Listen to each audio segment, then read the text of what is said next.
So kung na-experience nyo guys yung kabataan nyo guys yung ganito,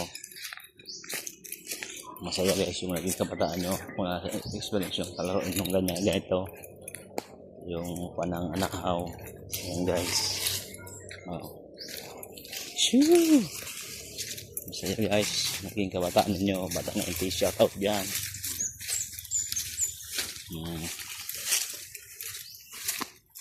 Experience yung guys yung ganitong laro yung kabataan nyo.